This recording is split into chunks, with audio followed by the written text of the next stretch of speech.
ഇപ്പൊ വിൻ ചെയ്താലും കുറെ പേര് പറഞ്ഞിട്ടുണ്ടായിരുന്നു ഡിസേർവിംഗ് അല്ലാത്ത വിന്നിങ് ആണെന്ന് പറഞ്ഞിട്ട് കുറെ പേര് പറഞ്ഞു. പിന്നെ 50 ലക്ഷത്തിന് കിട്ടിയതിനെ പറ്റിയിട്ട് അങ്ങനെയൊക്കെ കുറെ പേര് പറഞ്ഞു. അതൊക്കെ കേട്ടപ്പോ എന്തായിരുന്നു ശരിക്കും? എന്തായാലും വിഷമാവൂലേ? കാരണം എടാ ഞാൻ ബിഗ് ബോസിൽ ഇരിക്കുമ്പോഴും ഞാൻ പറഞ്ഞിട്ടുണ്ട് എല്ലാവരോടും, ഞാൻ ഡിസേർവ് ചെയ്യുന്നതിന് മാത്രം നിങ്ങൾ എനിക്ക് വോട്ട് ചെയ്താൽ മതി. അല്ലാതെ എനിക്ക് കാരണം അവർക്ക് ഞാൻ ഡിസേർവ് ചെയ്യുന്നില്ല എന്ന് തോന്നിയിട്ട് ഞാൻ വിൻ ചെയ്തിട്ട് എനിക്ക് എന്ത് കിട്ടാൻ? അവിടെ എനിക്കൊന്നും കിട്ടാനില്ല. ഞാൻ അവിടെ 100 days നിൽക്കുക എന്ന് പറയുന്നത് അതൊരു സിമ്പിളായിട്ടുള്ള കാര്യമല്ല. അവിടെ നമ്മൾ ആര് സപ്പോർട്ട് ചെയ്യുന്നുണ്ടായാലും എങ്ങനെ നിന്നാലും നമ്മളാണ് അവിടെ നിൽക്കേണ്ടത്. നമ്മൾ മെൻ്റലിയും ഫിസിക്കലിയും നമ്മൾ സ്ട്രോങ് ആയിരിക്കണം. കാരണം ഞാൻ ഒരുപാട് പേര് അവിടെ വീക്കായിട്ട് ഞാൻ കണ്ടിട്ടുണ്ട്. എന്നെക്കാളും ഏജ് ആയിട്ടുള്ള ആളുകൾ പോലും ഒരുപാട് വീക്കായിട്ട് ഇരിക്കുന്നത് ഞാൻ കണ്ടിട്ടുണ്ട്. അപ്പോഴും എന്നോട് തന്നെ എനിക്ക് അഭിമാനം തോന്നിയ കുറേ നിമിഷങ്ങൾ ഉണ്ടായിട്ടുണ്ട്. കുറേ പ്രശ്നങ്ങൾ വന്നിട്ടും ഞാൻ ഒരിക്കലും പറഞ്ഞിട്ടില്ല എനിക്ക് ഇവിടുന്ന് ക്വിറ്റ് ചെയ്ത് പോകണം, അല്ലെങ്കിൽ എന്നെ കൺഫെഷൻ റൂം വഴി ഇറക്കി വിടുന്നത് ഞാൻ പറഞ്ഞിട്ടില്ല. എത്രത്തോളം എനിക്ക് അവിടെ നിൽക്കാൻ പറ്റും, എത്ര എനിക്ക് സഹിക്കാൻ പറ്റും, അത്രയും സഹിച്ചിട്ട് ഞാൻ അവിടെ നിന്ന് എനിക്ക് കേൾക്കാൻ ആഗ്രഹിക്കാത്ത പല കാര്യങ്ങൾ പോലും കേട്ടിട്ട് പോലും ഞാൻ അവിടെ നിന്നിട്ടുണ്ട്. അപ്പം ഞാൻ ഡിസേർവിങ് അല്ല എന്ന് അവർ പറയുമ്പം എനിക്ക് സത്യത്തിൽ വിഷമം തോന്നാറുണ്ട്. കാരണം ഇതൊക്കെ അനുഭവിക്കുക എന്ന് പറയുന്നത് ചെറിയ കാര്യമല്ല. പിന്നെ വോട്ട് ചെയ്യുക എന്ന് പറയുന്നത് ഒരു വലിയ കാര്യം തന്നെയാണ്. അത് അവർ വോട്ട് ചെയ്തിട്ടാണ് ഞാൻ വിൻ ചെയ്തത്. അങ്ങനെ ഒരു വിന്നർ ആയി കഴിഞ്ഞിട്ട് ഞാൻ ഇങ്ങനെ പറയുമ്പം അതെനിക്ക് ഭയങ്കര സങ്കടം തോന്നിയിട്ടുണ്ടായിരുന്നു എനിക്ക് സത്യത്തിൽ. അല്ല, ഈവൻ ഇപ്പൊ ഈ 50 lakhs കിട്ടിയതും എന്നാൽ അത് വെച്ചിട്ട് പിന്നെ ആ കിട്ടിയ പൈസേനെ ബേസ് ചെയ്ത് പിന്നെ അത് കഴിഞ്ഞിട്ടും ആളുകൾ ഓരോന്ന് പറഞ്ഞുകൊണ്ടിരിക്കുകയായിരുന്നു. ഞാൻ ഇപ്പോഴും കേൾക്കുന്നുണ്ട് അതിനെപ്പറ്റി. ഞാൻ ആക്ച്വലി ഒരു കാറിന്റെ ഒരു വീഡിയോ ഇട്ടപ്പോൾ പറഞ്ഞു, 2 പേരെ പറ്റിച്ചുണ്ടാക്കിയ 50 lakhs കൊണ്ട് ഞാൻ ആ കാർ വാങ്ങി.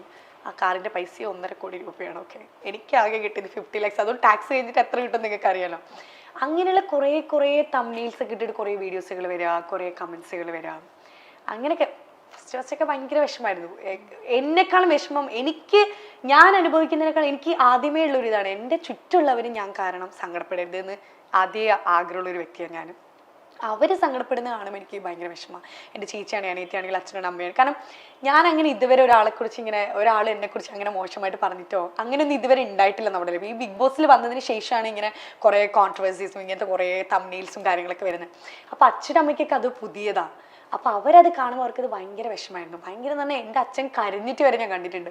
അപ്പോഴൊക്കെ ഞാൻ ചിന്തിച്ചിട്ടുണ്ട് ബിഗ് ബോസിൽ വേണ്ടായിരുന്നു, ഞാൻ എടുത്ത ഡിസിഷൻ റോങ് ആയിരുന്നു എന്നൊക്കെ അപ്പം എനിക്ക് തോന്നിയിട്ടുണ്ട്. കാരണം ഞാൻ കാരണം അവർ വിഷമിക്കുന്നു, എൻ്റെ ചേച്ചി അനിയത്തി വിഷമിക്കുന്നു, അവർ കുറേ തെറി കേൾക്കുന്നു. എന്താവശ്യത്തിന് അവർക്ക് എന്നോട് ദേഷ്യം, അവർക്ക് എന്നോട് പറഞ്ഞതിൽ എനിക്ക് വിഷയമില്ല.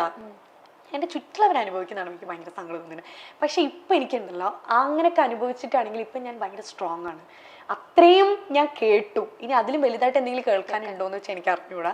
അതുകൊണ്ട് ഇപ്പം എനിക്ക് അതൊന്നും ഏൽക്കുന്നില്ല സത്യത്തിൽ. അതാ ഇപ്പൊ ദിൽഷേന്റെ ഓരോ കാര്യങ്ങൾ വരുമ്പോഴാണ് എല്ലാവരും പറയുന്നത് ഇനി കേൾക്കാനൊന്നുമില്ല, ഒരു ടോപ്പിക്കിനെ പറ്റി ഇനി കേൾക്കാനില്ല എന്നുള്ള രീതിയിൽ തന്നെ പറയുന്നത്. അപ്പൊ എനിക്ക് തോന്നുന്നു ഇനിയിപ്പോ എന്ത് വന്നാലും അത് അത്ര വലിയ ബാധിക്കും തോന്നുന്നു. അതത്രേ ഉള്ളൂ. കാരണം ഒരു പെൺകുട്ടി കേൾക്കരുത് എന്ന് ആഗ്രഹിക്കുന്നതും ആയിട്ടുള്ള, കാരണം അതിൽ എത്രത്തോളം സത്യം ഉണ്ടെന്നോ അത് ബ്ലൈൻഡായിട്ട് വിശ്വസിക്കുന്നുണ്ടല്ലോ ഒരുപാട് പേര്. എനിക്ക് അതിലാണ് വിഷമം. കാരണം ഒരാളൊരു വീഡിയോ ഇടുമ്പോൾ അല്ലെങ്കിൽ ഒരു കടിച്ച പൊട്ടത്തെ തംബ്നെയിലൊക്കെ ഇട്ടിട്ട് ദിൽഷ ഇന്ന ആളുടെ കൂടെ അങ്ങനെയൊക്കെ പറഞ്ഞിട്ട് ഇടുമ്പോഴും അതിൽ സത്യമുണ്ട്, അതിൽ എത്രമാത്രം സത്യം ഉണ്ടെന്നെങ്കിലും അറിഞ്ഞിട്ട് നമ്മളത് വിശ്വസിക്കുന്നതിൽ തെറ്റില്ല.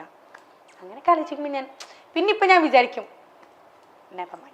അല്ല, ഇപ്പൊ ഫൈനൽസില് റിയാസ് ഉണ്ടായിരുന്നു, അതുപോലെ തന്നെ ബ്ലെസ്ലി ഉണ്ടായിരുന്നു. പക്ഷെ അപ്പോഴും ആളുകൾ പറഞ്ഞത് ഡോക്ടറിന് കിട്ടേണ്ട വോട്ടാണ് ദിൽഷയ്ക്ക്, ആ ഡോക്ടറിനോടുള്ള സ്നേഹം കൊണ്ടാണ് ആ വോട്ട് അങ്ങോട്ട് വന്നേന്ന് പറയുന്നുണ്ട്.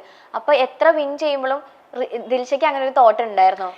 സത്യത്തില് ഇപ്പൊ അവര് പറയുന്നതിൽ ഞാൻ തെറ്റ് പറയില്ല. കാരണം അവിടെ ഡോക്ടർ ഔട്ടായില്ലായിരുന്നെങ്കിൽ ഉറപ്പായിട്ടും ഡോക്ടറെ ജയിക്കാം, ഒരു സംശയമില്ല. മേ ബി ഞാനൊരു സെക്കൻഡോ തേർഡോ എത്തുള്ളൂ, അതെനിക്കറിയാം. ഞാനും ഇത് കാണുന്നതാണ്. ഞാൻ പുറത്തിറങ്ങിയിട്ട് എനിക്ക് മനസ്സിലായിട്ടുണ്ട് ഈ ഡോക്ടർക്കുള്ള ഫാൻസ് എന്ന് പറയുന്നത് വേറെ ലെവല് ഫാൻസ് ആണ്. അത് പിന്നീടൊന്നും ഇന്റർവ്യൂസിലും പറയുന്നുണ്ട്. അതിപ്പം ഞാനിപ്പം ഡോക്ടർ ഔട്ടായില്ലെങ്കിൽ ഉറപ്പായിട്ട് ഡോക്ടർ വിൻ ചെയ്യേണ്ട ഒരു ഷോ ആണത്. അതിപ്പം ഞാനിപ്പോൾ ഡോക്ടർ ഔട്ടായി, ഇപ്പോൾ ഡോക്ടറിന്റെ ഫ്രണ്ട് എന്ന നിലയിലായിരിക്കും മേ ബി ഒരുപാട് പേര് എനിക്ക് വോട്ട് ചെയ്തിട്ടായിരിക്കും മേ ബി ഞാൻ ജയിച്ചിട്ടുണ്ടാവാം. അതൊന്നും ഞാൻ റിജക്ട് ചെയ്യുന്നില്ല.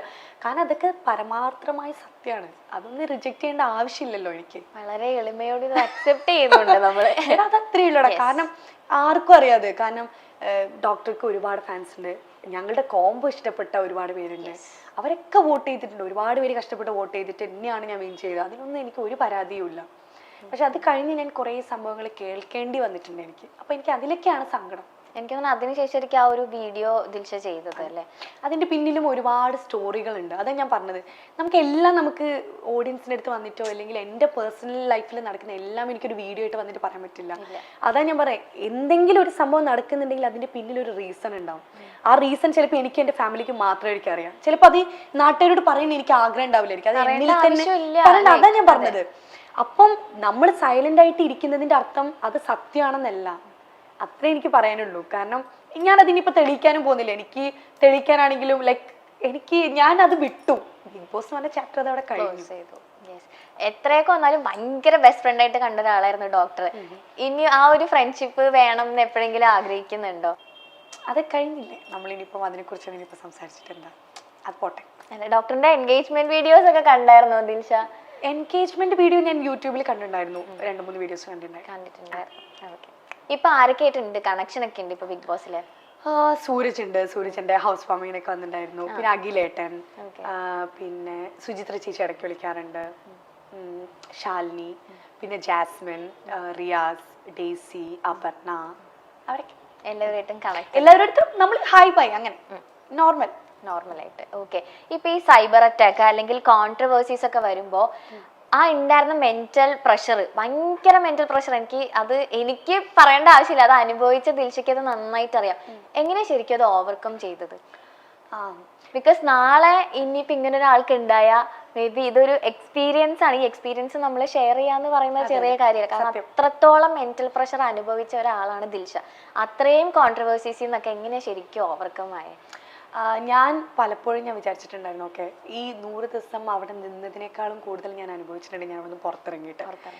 ഞാൻ ഒരിക്കലും വിചാരിച്ചില്ല ഞാൻ ഇങ്ങനെയൊക്കെ അനുഭവിക്കേണ്ടി വരും, അല്ലെങ്കിൽ ഇങ്ങനെ ഒരുപാട് കാര്യങ്ങൾ കേൾക്കേണ്ടി വരും എന്നൊന്നും ഞാൻ സ്വപ്നത്തിൽ പോലും വിചാരിച്ചില്ല. കാരണം അതിന് മാത്രം എന്തെങ്കിലും ഞാൻ തെറ്റ് ചെയ്തിട്ടുണ്ടെന്ന് ഞാൻ ഇപ്പോഴും വിശ്വസിക്കുന്നില്ലടാ. ഞാൻ പറഞ്ഞ പോലെ ഞാൻ എന്തെങ്കിലും ചെയ്തിട്ടുണ്ടെങ്കിൽ അതിന് എനിക്കൊരു റീസൺ ഉണ്ട്. പിന്നെ ഞാൻ കർമ്മ എന്ന് പറയുന്ന ഒരു സംഭവത്തിൽ ഒരുപാട് വിശ്വസിക്കുന്ന ഒരു വ്യക്തിയാണ്.